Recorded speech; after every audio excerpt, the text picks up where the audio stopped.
Welcome to this week's podcast episode. I brought on Danny Torres. Danny, welcome. Hey, how are you, Heather? Good. I'm so stoked to have you on. Give the listeners a little background. Where do you live and what do you do? So I'm from New Jersey, and I do men's coaching, men's retreats. And I started off with health coaching and moved over to men's because I realized the big gap in this world on how men need to step to the plate more than what they used to. And it's a lack of it. So I empower them now. Now I help them out, but I help them transform their mindset. I do it in one of my events called Alpha One Instinct. And it's very powerful. I tap into the subconscious mind, and I am able to make them transform their limiting beliefs, become the man that they're supposed to be, and conquer the world again.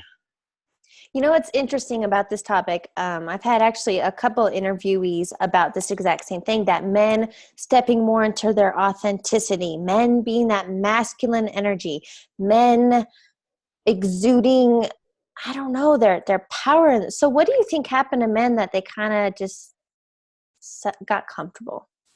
Well, it's a lot of time, right? Since like early 1950s, 60s, it started off with war. You know, if you really think about it, men wasn't able to be vulnerable, right? There was no such thing as a man crying or as a man just being that authentic self. They had to put this mask on as the biggest, baddest wolf, right? Mm-hmm. Especially when they came home from war, you know, they wouldn't go home to their wife and explain to them, oh man, I'm stressed out because I'm thinking about the stuff that I went through, right? They would hide everything in. And from that, moving forward, everything going on in life, they just kept so much embodied inside of them. And then that is what happened with the women when the women started to evolve, because the woman was like, okay, well, he's always out working. Why can't I do that? Right? And then it became this whole masculine and feminine energy where it started to shift. And once that starts to shift, that's where a lot of the issues start to happen. I'm not saying, I'm not saying women became, they have become more of a powerhouse, but I'm not saying that their masculine side of them, that they need to tame it. No, they just need to know when to embrace it, right?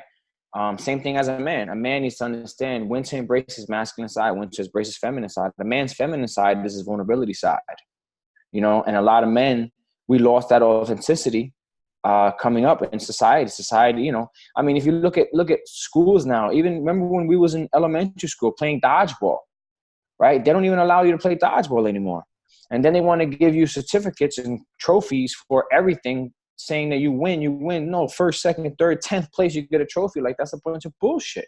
You're enabling the younger generations to feel like they're owed something. You're enabling them to allow them not to work as hard for something that they need to work hard for. And it just starts with society. It starts as a child, and it's just been building up worse and worse and worse. Well, and something you shared with me recently, I love talking about we tend to come from the conscious mind, but the subconscious, and then you even kind of tuned me into the unconscious mind. So can we maybe talk about these three different levels of mind and living? And yeah, absolutely. So many people, the world, right? We have your different states of minds, right? You have your alpha state, right? You have your beta state. That's before. You have your theta state. We are mostly in beta and alpha. Okay. Now, the beta is who you choose to be, who you tell yourself you're going to be, what face you're going to put on that day, right? The alpha is who you are subconsciously. The alpha is who takes over. Go ahead, you got something to say? Well, I was just going to ask. So wait, are you saying, just so I can understand the alpha, beta, whatever you're saying, and the conscious, subconscious? So the alpha, the one that kind of the face, is that their conscious mind? Yes. Okay, so yes. Alpha is conscious. No. I'm sorry. Alpha is the subconscious. Alpha is up here, down here, subconscious. Okay. But just subconscious. Like, you ever drive somewhere and when you get there, you're like, holy shit, I forgot how I got here. Mm-hmm. Like, you don't remember the route, you don't remember anything, but that's your alpha state that's taking over. When you wake up in the morning, your first couple minutes when you wake up, your alpha state, right? With your everything that you do, that's habit. That's your alpha state. Okay. So that's one of the biggest things I get into when I say Alpha One instinct, how to ignite it or how to, reprogram it, is because you have to reprogram your subconscious mind. You can't just go in to say, hey, I want to change my mindset.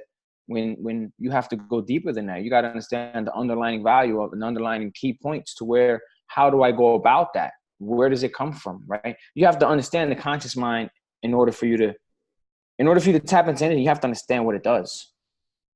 Well, Right? and then, Same thing. Go ahead. sorry, I cut you off. Some people, they get really excited about this stuff, right? They go to a seminar, they learn stuff, or they listen to podcasts, they read the books, and they start with the positive affirmations and think their life will change. But it's so much deeper than that. So can we talk about, maybe the 3 steps of, one, being aware of the self-defeating behavior, and then uprooting all that BS in order to move forward and beginning? Absolutely. So the first point is awareness. Before anything and everything, you have to be aware of what it is that you want to transform, not change, because change is temporary, transform is permanent. Once you become aware of the transform or the change that you want to make, now you got to understand, okay, well, where does that underlining come from, right? Why do I act certain ways? Why do I have, why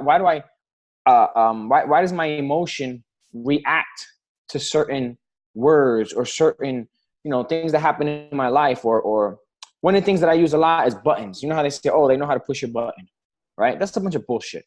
There's no such thing. What they know how to do is they know how to mess with your emotions because they know how you react to it. So change their reaction to it. Be more aware of it. You understand what I'm saying?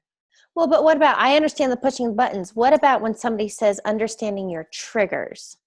Yes, your triggers, your anchors.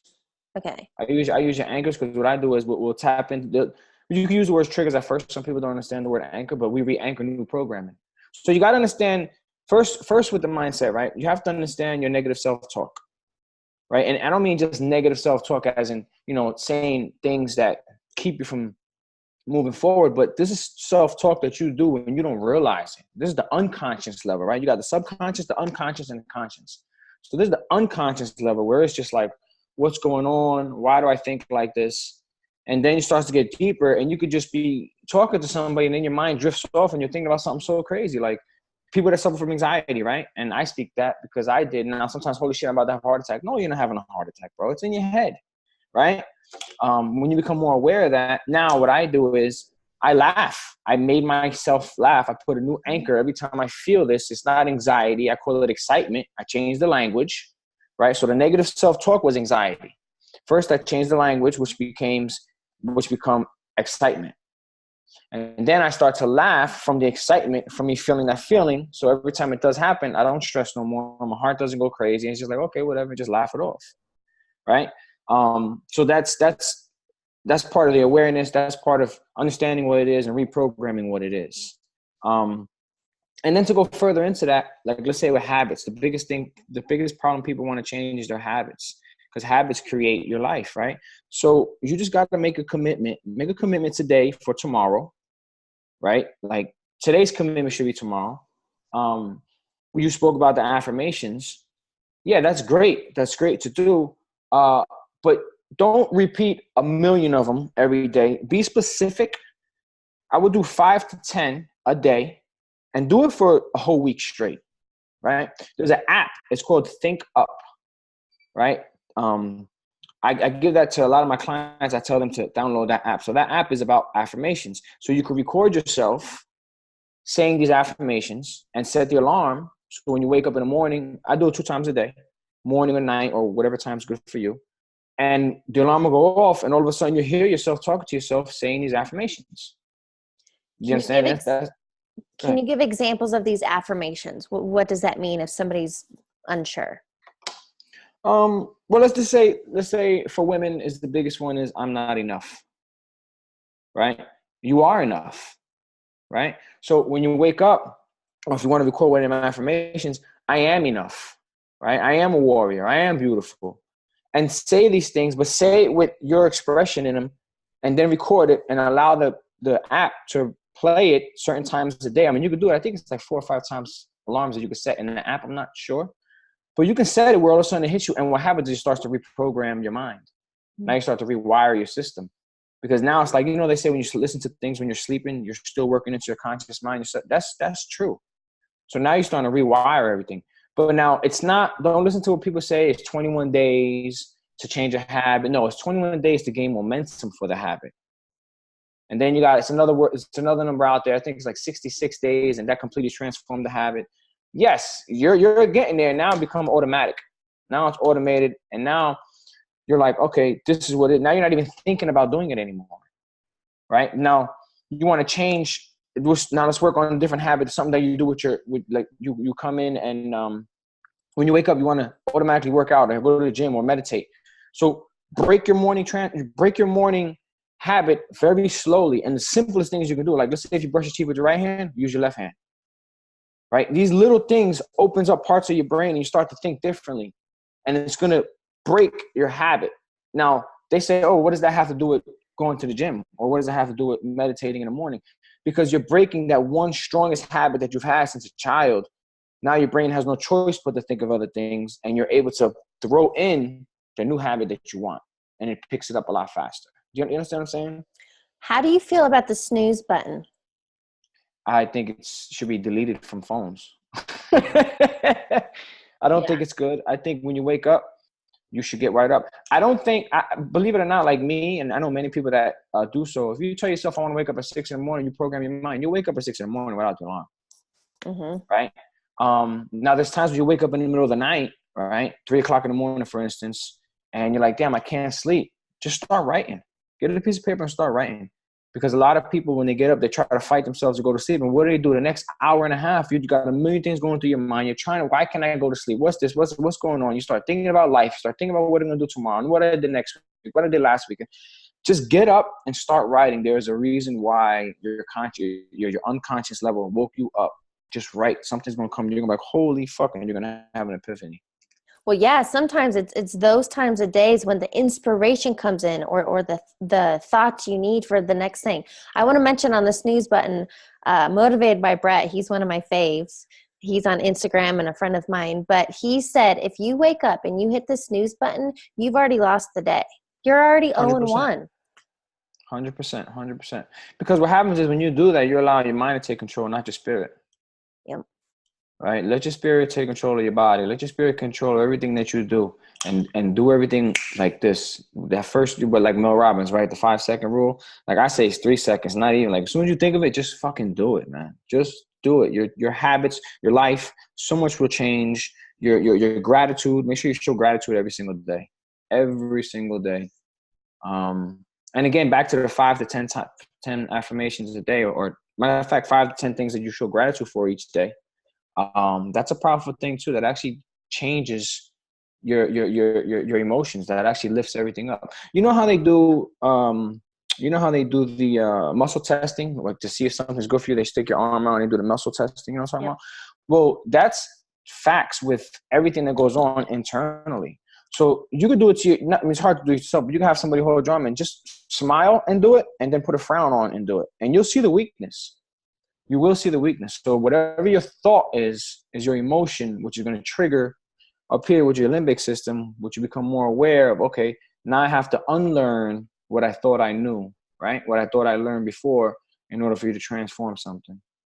So this is such a process. How did you get started in into all of this?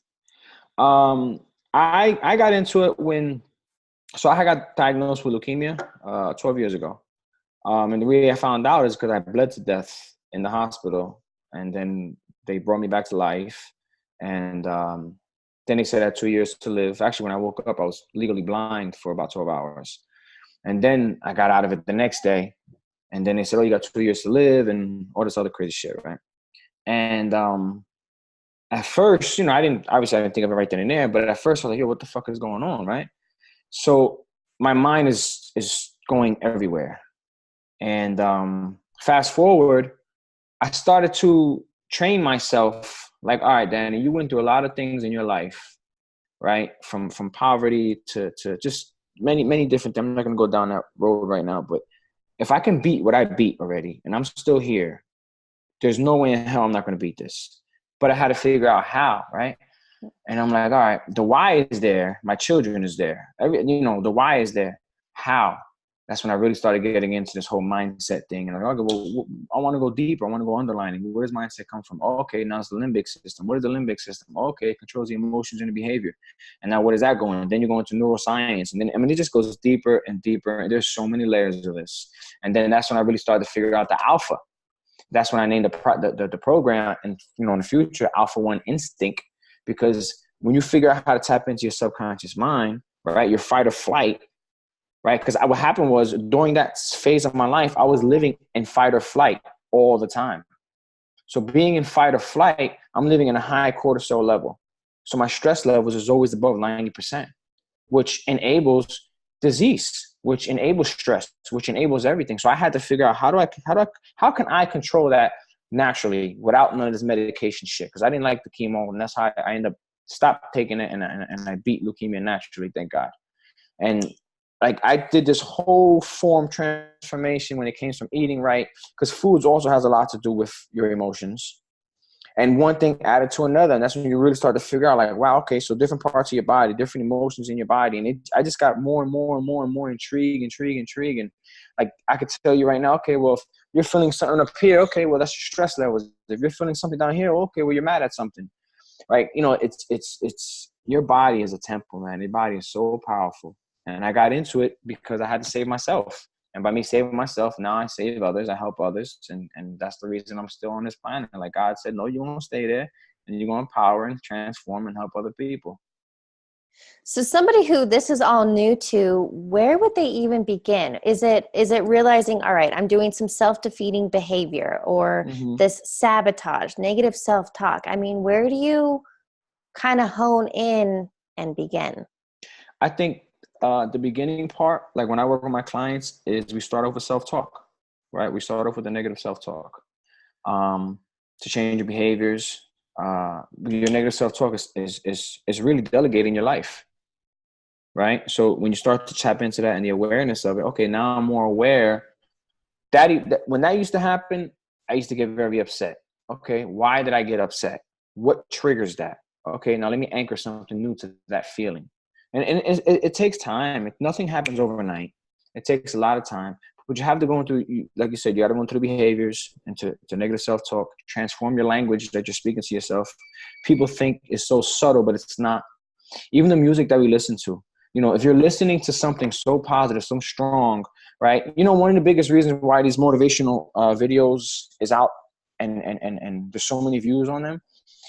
Yeah, they might work. I mean, motivation is like, it's like milk. It gets spoiled. If you're not inspired, or if you don't have that why, motivation is going to die, right? But the reason they're so strong is because what it does is it literally activates inside of your body. And you that, like if we just talk about the muscle testing, how you smile, well, it activates that strength. Now, when people listen to other music that is negative music, right, or stressful music, or sadness, like with love music, if it's good love music, it's happy. But if it's sad, like we broke up or something, that all has to do with the negative self-talk that goes into your mind. So you got to be very aware of everything and anything that you surround yourself. Your environment is key. You can be the most happiest person in the world, but if your environment is just sad around you, you know, family, friends, I don't say change them, but change your peer group, because it's going to happen. Your environment is stronger than your willpower. Your environment is stronger than, I mean, it's one of the strongest things that we have. So to start off, pay attention to your environment, pay attention to your negative self-talk, pay attention to your behavior. I mean, I'm trying to go into it. It's not going that deep, right? So yeah, I would definitely start with that. And I would start changing your habits, the subtlest habit to make you think out the box. If you put your socks on with your right and not your left, then your left, do the opposite. Everything you do right now, do the opposite, right? And I'm telling you, your mind's like, what the fuck is going on? I'm brushing my teeth with my left. I never did it. I was doing my right. And like somebody broke their arm, they got wiped their ass with their left hand. Like their brain is going to activate. You know what I mean? Like it's very subtle changes, but a very drastic measurement. I mean, it changes so much. Well, in your last few points, you touched on a few things. Number one, yes, how important your environment is and your circle, because the whole saying, you're the average of the 5 people you spend the most time with.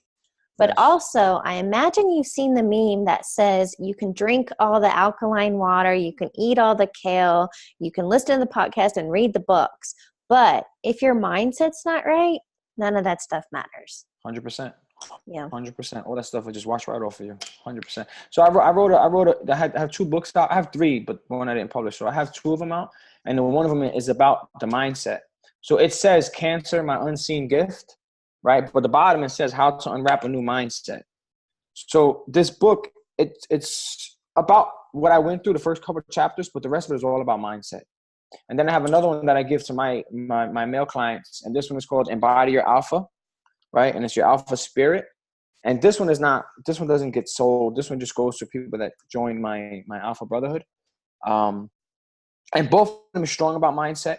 This one obviously talks about more of men and the masculinity of men, and teaches them the balance of it. And it has a lot to do with this, because you believe it or not, men has some big hearts, and they're scared to show it. They're scared to show their vulnerability. And when they're free themselves, I heard one thing that's very powerful, and you can use this and tell the world this. So many people are worried about, and I use this with men, so many people are worried about everybody, what they're saying, what they're thinking, what they're looking at, right? They're talking about themselves. When you start to get that in your head, when you want to do something and you hesitate because, oh, what are they going to think about me? What are they going to say about me? Listen, close your eyes and say, okay, who do I love the most? Who loves me the most, right? Most of it's your mother, your father, right? Okay, are they thinking about me at this current moment? And you have no idea if they are or not. Okay, well, then I don't need nothing else. Nothing else. The one that loves me the most is the only one that counts. Everybody else, hey, you're born alone in this world and you die alone in this world. You got to live your own life. If you don't live your own life, that's inner murder. Well, and what I want to ask you, do you have a morning routine, or what is it that you do to stay in this rhythm, to stay with the momentum, to keep growing and building and to rewiring and transforming? What do you do? Yes, I have a morning routine. Yes, I do change it up from time to time because I'm only human, right? There's times where I get into my funk too. But when I get into it, I literally go into my process that I help others with, right? So I'll literally start to change things up. Or when I get up, instead, like as soon as I wake up, I literally roll over the bed and I start doing push-ups. That's my thing. Start doing push-ups, right? Then I relax a little. Then I get into my meditation for a little while, and then I head to the gym. So that's my first thing in the morning, and then, calls and whatever in the future and later on that day. But I'll change it up. Like, okay, you know what? Let me meditate later on today, or let me read this book right now, or but I set up the night before. So every Sunday, 6 p.m., I do brain dumps. So that brain dump is throughout that week. Now, there's stuff that happens in life where it throws you off a track. So you just got to get back on track, or there's a reason why it didn't happen. Maybe it's time for you to change your track, right? So I wake up. As soon as I wake up, I roll over, I get the push-ups in. There's no snooze button. I could be half asleep with one eye open. Like, I have to get up and do push-ups. Like, that's the only way I'm going to wear it. Like, okay, it's time to start my day, right? Everybody does something different. That's me. So I'll do that. And then I sit back on the bed, or I go downstairs sometimes and I do my meditation. And when I go into meditation, I don't think of nothing. They say to think of nothing, but you can't think of nothing because then you're thinking of something, right? So I use the 1, 2, 3, 4 process. So I just go into it and I just count to 1, count to 2, count to 3, count to 4. I go back to 1, and then from 1 into 2, what's in between 1 and 2? There's nothing there, and I'm just visualizing something black, and then you just go into meditation a lot faster. Wow. Yeah. So I do that, and then when I get out of that, I take a shower, shoot to the gym, and start my day.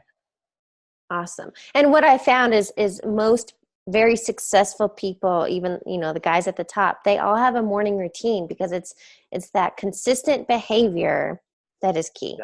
Yes. And the showers, like I take a warm shower, but before I get out, I turn it all the way cold, and then I step back in it for like 20, 30 seconds. And you breathe like, but it's a practice. When you practice to control your breathing, and it's the best thing on this planet for your body, for your blood system, for everything to start moving around, your healing, and start off that way. Yeah. And you know what's another good thing too? Try to limit the decision that you have to make in the morning, right? So let's say clothes-wise, do you ever notice how certain people, they wear the same color shirt, or they wear the same, like Tony Robbins wears black shirts all the time, right? There's a reason why he does that. If you start to pay attention to big name people, famous people, there's a reason that they do that. They wear the same color shirt. They got 100 of the same color shirts or the same color pants or one or two pair of sneakers, and that's it. Very simple. Keep it subtle. I used to do that. Then I started getting into, I like different color suits and changing up. But now I'm going back to like, all right, I want to wear black T-shirts and white T-shirts and suits, and like keep it very, very simple. So you don't have to think so much. Because when you think too much in the morning, then you're just like, oh shit, what? Oh, I was going to use this. I was going to wear this. I was going to like, no, just keep your life very simple. Or more or less, get rid of distractions. Absolutely. Okay. Absolutely. All right. I have some rapid fire questions I'd love to ask you to kind of wrap up this convo. Sure. Number 1, what is a quote or motto that you live by? When I wake up in the morning, I say, every day above ground is a good day. Mm. Every day of my life, every day. So you wake up with gratitude. Absolutely.